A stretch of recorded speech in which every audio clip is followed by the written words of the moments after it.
Mommy, you killed Roxy, my snail. Insert knife, twist in heart. I never thought the little girl who wrote love notes to me every day for the first 8 years of her life would ever accuse me of being a cold-blooded snail murderess.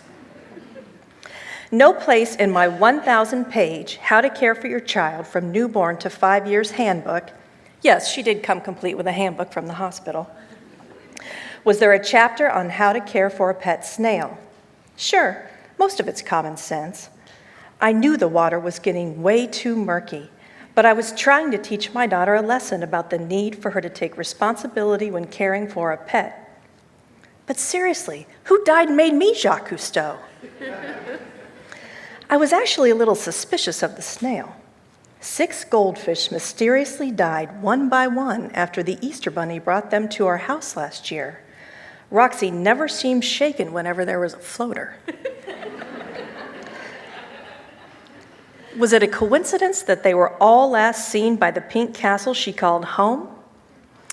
Yes, she was a sly one and a bit of a recluse, only coming out of her shell to eat, and of course kill goldfish.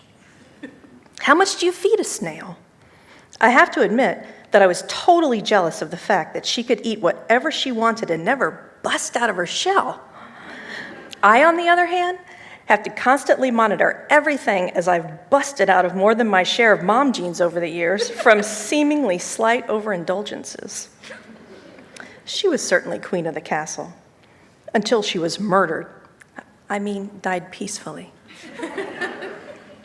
Just as the Cosby family gave their goldfish a proper family send-off with a prayer service around the toilet, we needed to do something for Roxy. However, what do you do with a dead snail besides make broth? I couldn't really flush her down our low-water toilet. She'd never get to the White River and would cost us a visit from Mr. Reuter. So we decided to put her in the garden. Unfortunately, our very hungry golden retriever channeled her inner French poodle and tried to dine on a little escargot by digging her up after the initial lowering of her into the ground. One child meltdown later, I found a Brighton heart-shaped tin to put Roxy in. We put her shell side up and created a little memorial for her in the garden, completely pooch-proof. We said a little prayer along with our last goodbyes. As we put the lid on, my daughter wanted to take one last look. Reluctantly, I turned Roxy over for a last goodbye, and by God, I thought I saw a tentacle move. My daughter saw the same thing. It was like those stories when an arm pops out of a casket at the viewing. Holy crap, was she still alive?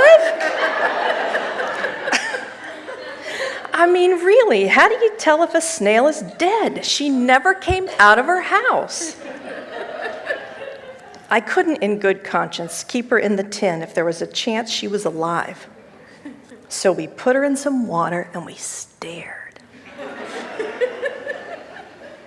Nothing. It was a false alarm and it was time to close the tin.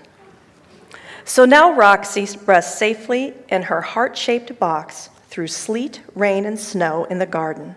And thanks to the little girl up the street who gave my daughter a stuffed snail to make her feel better, Beanie Baby stuffed, not breadcrumb stuffed, all has been forgiven.